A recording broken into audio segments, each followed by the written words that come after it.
Good morning sir. Good morning. मैं जानना चाहती हूँ कि हम सिचुएशन को बिल्कुल ऐसे कैसे देखें कि हमें सिचुएशन से बाहर निकलना है। कि मान लो हमारे पास बार बार कोई प्रॉब्लम आ रही है, हम उसे फेस कर रहे हैं, फिर जो आसपास के हमारे सराउंडिंग्स के लोग हैं वो भी टाउंटिंग कर रहे हैं हम पर, नहीं तुमने पहले भी ऐसे किया था, अब फिर तुम फेल हो जाओगे इसमें, तो वहाँ जा करके हम स्टक हो जाते हैं और फिर हमारा कॉन्फिडेंस लूज हो जाता है। हम एग्जैक्टली कहाँ स्टक हो जाते हैं, जिसको आप जो वर्ड यूज कर रहे हो स्टक हो जाते हैं, मतलब आप कह रहे हो कि हम अपनी थिंकिंग में स्टक हो जाते हैं। थिंकिंग में स्टक हो जाते हैं, राइट? कि हम ओवर थिंकिंग में चले जाते हैं। ओवर थिंकिंग कि हम बैठे बैठे बस सोचते रहते हैं कि ऐसा क्यों हुआ, क्या हुआ, ऐसा नहीं होना चाहिए, कि हमारे में कुछ कमी ऐसा हो गया तो क्या होगा, वैसा हो गया तो क्या होगा, मैं दोबारा भी ट्राई किया नहीं हुआ तो क्या होगा। हम जानते हैं कि पहले भी ऐसा हुआ था, फिर हमने उसे ओवरकम कर लिया, लेकिन बार बार वही चीज आते आते फिर वही ब्रेन का जो कंफर्ट जोन है हम फिर वहीं स्टक होने लगते हैं। और जिस कंफर्ट जोन की आप बात कर रहे हो वो एक्चुअल में ओवर थिंकिंग वाला जोन है। ओवर थिंकिंग वाला जोन है, मतलब बैठे बैठे बस सोचते रहते हैं जैसी हमारी कंडीशनिंग हुई कर है, कुछ नहीं पाते हैं। करते भी हैं तो थोड़ा सा करना शुरू करते हैं, उसके बाद वापस से वो थॉट्स हमारे ऊपर हावी हो जाते हैं। राइट? यही आप कह रहे हैं। राइट सर, प्रॉब्लम जो है इतनी ज़्यादा, क्योंकि एक्चुअली क्या लाइफ में अगर कुछ अच्छा होता है तो शायद हम प्रॉब्लम से इजीली निकल जाते हैं, बट बैक टू बैक जब आपको फेलियर्स ही मिल रहे हैं उस टाइम पे भी आपको फिर दिखना ही बंद हो जाता है कि हाँ, निकलने का भी कोई रास्ता है। प्रॉब्लम सबसे बड़ी पता है क्या है? कि सबको यही लगता है कि हमारी प्रॉब्लम सबसे बड़ी है। अगर यहां पर मैं एक एक करके सबको बोलूं कि आप बताओ कि आपकी लाइफ में क्या क्या प्रॉब्लम्स आई या अभी क्या प्रॉब्लम्स चल रही है, तो आई एम श्योर कोई सोच भी नहीं सकता कि अच्छा ऐसी प्रॉब्लम्स भी कोई फेस कर सकता है क्या। तो इन प्रॉब्लम्स के बावजूद भी कुछ लोग आगे बढ़ पाते हैं, कुछ नहीं बढ़ पाते हैं। That is the big question कि एग्जैक्टली हम स्टक कहां पर होते हैं। क्या हम एक्चुअल में लाइफ में प्रॉब्लम्स में फंसते हैं या उन प्रॉब्लम्स को लेकर के जो हमारी थिंकिंग है वहां फंसते हैं? सबसे पहले ये चीज हमको क्लियर होना चाहिए। तो जो हम कह रहे हैं फंस गए हैं, हम एक्चुअल में प्रॉब्लम्स में नहीं फंसे हैं, क्योंकि प्रॉब्लम्स तो सबकी लाइफ में है। हम एक्चुअल में थिंकिंग में फंस जाते हैं। ये पॉइंट सुनने में छोटा लग रहा होगा, but it is a very big point two understand in life, जो 99% लोगों को नहीं समझ में आता है। हम क्या समझते हैं कि हम प्रॉब्लम्स में फंस गए हैं, क्योंकि the moment you say that, तो जब तक प्रॉब्लम्स रहेगी तब तक आप फंसे रहोगे। और प्रॉब्लम्स कब तक रहेंगी? लाइफ टाइम, जब तक लाइफ रहेगी। बट द मोमेंट यू से कि मैं प्रॉब्लम्स में नहीं फंसा हूं, प्रॉब्लम्स मतलब लाइफ में नहीं फंसा हूं, मैं लाइफ के बारे में जो मेरी थिंकिंग है उधर मैं फंस गया हूं जाकर के। अब मैं उस थिंकिंग को कैसे चेंज करूं? Right. If you say that, तो वो आपके हाथ में पूरा कंट्रोल है। But if you ask me this question कि मेरी लाइफ की जो प्रॉब्लम्स हैं वो कैसे सॉल्व हो, तो उसका कोई जवाब नहीं है, क्योंकि वो कभी नहीं होगा। आज आपकी एक प्रॉब्लम है, वो सॉल्व हो भी जाएगी, कल कोई और प्रॉब्लम आ जाएगी, परसों कोई और आ जाएगी, फिर कोई और आ जाएगी, फिर कोई और आ जाएगी। Right sir. तो कैसे हम अपनी थिंकिंग को चेंज करें? सिंपल। थिंकिंग चेंज हो गई तो सब चेंज हो जाएगा। सब चेंज हो जाएगा, क्योंकि प्रॉब्लम्स को देखने का नजरिया बदल गया तो प्रॉब्लम बदल गई। एक बंदा जिसकी थिंकिंग नहीं फंसी हुई है, उसको आप चारों तरफ से फंसा दो, वो निकल जाएगा। लेकिन जिसकी थिंकिंग फंसी हुई है, उसको आप जा करके दुनिया जहान के सारे रिसोर्सेज दे दो, पूरा का पूरा खजाना भी दे दो, तब भी वो नहीं निकल पाएगा। तब भी रोएगा बैठ करके कि क्या मेरे को चारों तरफ खजाने से कैद कर दिया। अरे भाई, खजाना है, कैद नहीं है। देखा ना ऐसे लोगों को जिनके पास में सब कुछ है लेकिन रोते रहते हैं। तो सब कुछ मिलना इज नॉट अ सॉल्यूशन। जिनकी लाइफ में कोई प्रॉब्लम नहीं है वो भी रो रहे हैं।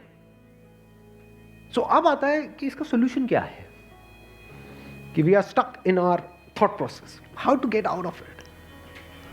तो सबसे पहली चीज ये समझनी है, ज्यादा सोचने से कुछ नहीं होता है, सही सोचने से होता है। अभी सही सोचना क्या है? What is right thinking, not positively सोचना। इसको भी ध्यान से समझ लेना। पॉजिटिव सोचना क्या सही सोचना होता है?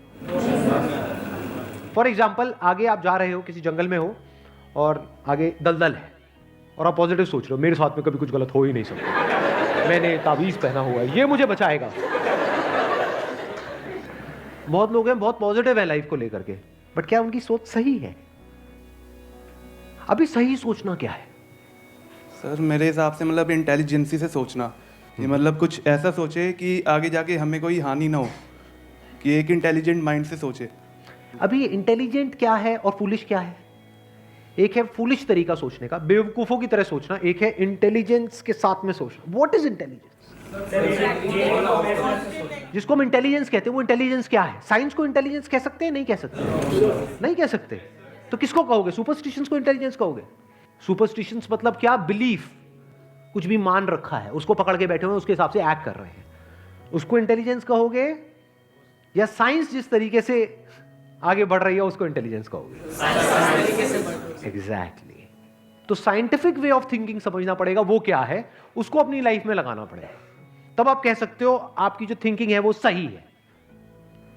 अब ये साइंटिफिक थिंकिंग मतलब क्या? रियलिटी को एज इट इज देख लेना, दैट इज साइंटिफिक थिंकिंग। यही तो है, और क्या है? There are laws of this universe, उसको एज इट इज देख लेना, उसको ऑब्जर्व करना, यही तो है साइंटिफिक थिंकिंग। उन लॉज को बदलना नहीं, क्योंकि साइंस बदल नहीं सकती उन लॉज को। लॉ ऑफ ग्रेविटी को साइंस बदल नहीं सकती है, उस लॉ को समझ करके उसके हिसाब से एक्ट कर सकती है। इसी साइंटिफिक थिंकिंग को अगर हमको अपनी लाइफ में लगाना हो तो इसका मतलब क्या?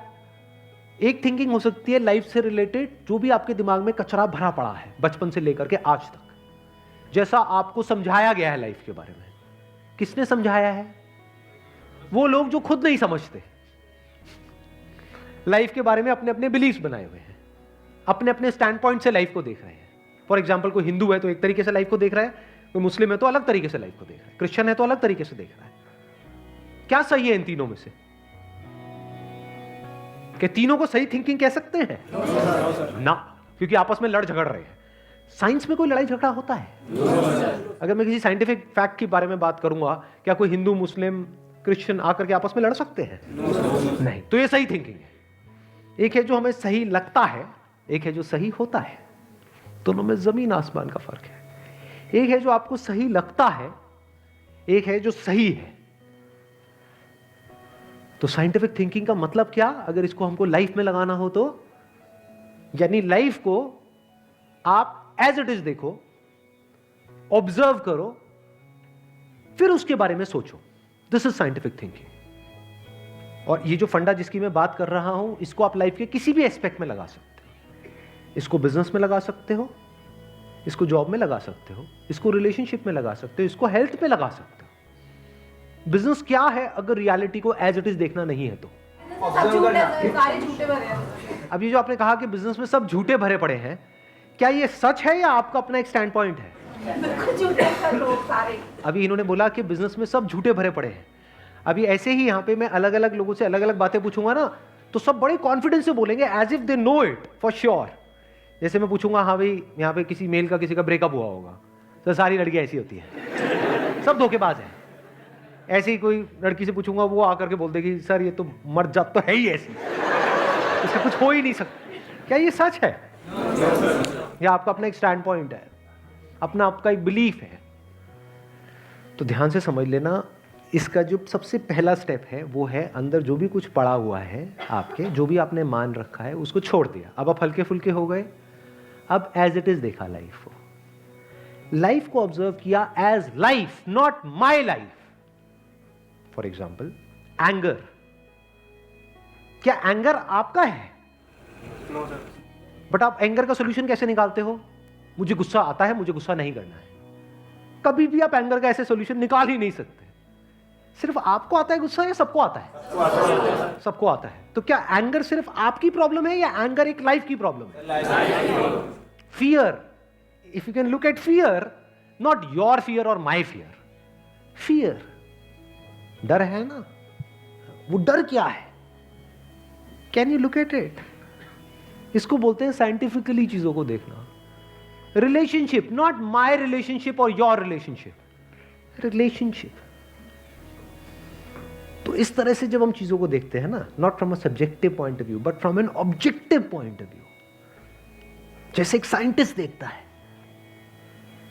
जैसे एक साइंटिस्ट ऑब्जर्व करता है, वहां पे ना खुश हुआ जाता है, ना परेशान हुआ जाता है, ना पॉजिटिव हुआ जाता है, ना नेगेटिव हुआ जाता है। This positive and negative is your stand point, is a subjective point of view. In objective reality, उसमें खुश क्या होना है और दुखी क्या होना है, वहां पर सब कुछ क्लियरली नजर आ रहा होता है। वहां पे कभी भी हमारी थॉट प्रोसेस स्टक नहीं होती है, हम फंस ही नहीं सकते। बिलीफ्स में आप गारंटेड फंसोगे। शॉर्ट टर्म में वो अच्छे लग रहे होते हैं क्योंकि वहां पे कंफर्ट मिलता है। जो भी हमने मान रखा है, अगर उसको पकड़ करके हम बैठे रहें और उसमें गोल गोल घूमते रहें तो बड़ा कंफर्ट मिलता है, लेकिन आगे जाकर के वो हमको फंसा देता है, एंटैंगल्ड कर देता है। बट जो रियलिटी है वो धीरे धीरे आपको आजाद करती रहती है, जितना आप रियलिटी को समझ जाते हो उस लेवल तक। यानी कि अगर इसको मैं पूरा समअप करूं, जो भी मैंने अब तक कहा है उसको, ये सेशन शुरू कहाँ से हुआ था? फेलियर से हुआ था कि एक के बाद एक हमने लाइफ में बहुत सारे फेलियर्स फेस करे हैं। तो अब अपने फेलियर्स को ऑब्जर्व मत करो, अपने को बीच में से हटा दो, ऑब्जर्व करो ये जो फेलियर्स हैं ये क्या है। तो you will start seeing the nature of those failures, you will start seeing the causes of those failures. For example मेरी लाइफ है, अगर मेरे को उसको ऑब्जर्व करना है, दो तरीके हो सकते हैं। एक ये, अब मैं अपनी लाइफ में थोड़ा सजा रहा हूँ जिससे कि आप उसको रिलेट कर सको। मैंने पास में कुछ गलतियां करी, बहुत बड़ी बड़ी गलतियां करी, मेजर लॉसेस हुए। तो एक एंगल तो ये हो सकता है मैं ऐसा कैसे कर सकता हूं। दूसरा ये है कि मैं ऑब्जर्व करूं कि एग्जैक्टली वो गलती क्या थी और उसका कॉज क्या था। तो वो दिख जाता है, अच्छा उस टाइम पे वो ग्रीड बहुत ज्यादा हावी हुई पड़ी थी। अच्छा ग्रीड क्यों हावी हुई पड़ी थी, इतना लालच क्यों आया हुआ था कि हाँ ये करना है, ये करना है, ये करना है, ये क्यों आया हुआ था? और ये बचपन से ऐसी कंडीशनिंग हुई पड़ी थी, बचपन से घर में यही सारी बातें सुनी थी। तो इसलिए I was acting out of that information जो मेरे अंदर फीडेड थी, and that was not correct information.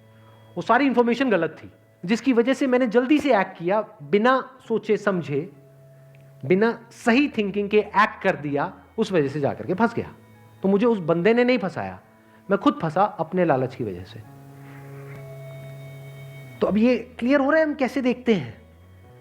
तो वंस वी सी दैट, तो अब मैं उससे पूरी तरह से फ्री हो गया, because I understood something which is very basic in life, जिसकी वजह से पूरी की पूरी लाइफ एक अलग ट्रैक पे निकल गई। क्या समझ आया? कि कभी भी ग्रीड से एक्ट नहीं करना है। अब इसको हम समझते हैं, कैसे समझते हैं? मॉरल साइंस की बुक से। वो सब बकवास है, ये लालच नहीं होना चाहिए, सबके अंदर लालच भरा पड़ा है, बट लालच हमको कैसे फंसाता है, इसको ऑब्जर्व किया अपनी गलतियों के बेस पर, और फिर समझ आया अच्छा ये होता है। लालच से ग्रोथ नहीं होती है। लालच से आप पैसा कमा सकते हो, बट उसको आप ग्रोथ नहीं कह सकते, क्योंकि आप डिग्रेड हो रहे हो, तो आप एक्चुअल में ग्रो नहीं कर रहे हो। एक्चुअल ग्रोथ में उसको कह सकता हूं जो होलिस्टिक ग्रोथ हो, उसको ग्रोथ बोल सकते हैं। आपने पैसा तो कमा लिया, लेकिन डर में जी रहे हो कि मैंने इतने घपले कर दिए हैं, अगर किसी ने पकड़ा गया तो पता नहीं क्या हो जाएगा, क्या फायदा ऐसी लाइफ का। उसको आप ग्रोथ कहोगे? Can you call it growth? ना।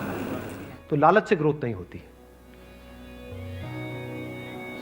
तो ये चीजें समझना बारीकी से, स्टेप बाय स्टेप, तो आप गलतियों का पूरा नेचर समझ सकते हो।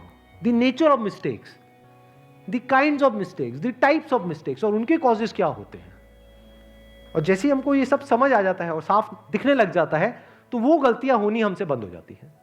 और जितनी भी गलतियां हो सकती हैं, उन सबके अगर नेचर समझ आ जाते हैं, तो गलतियां होने की पॉसिबिलिटी फ्यूचर में ऑलमोस्ट खत्म हो जाती है। प्लस जब समझ आ गई है उसकी रियलिटी, तो वहां पे ओवर थिंकिंग के लिए जगह नहीं होती है, अपन थिंकिंग में स्टक नहीं होते हैं। Wish you all the very best, thank you so much for coming.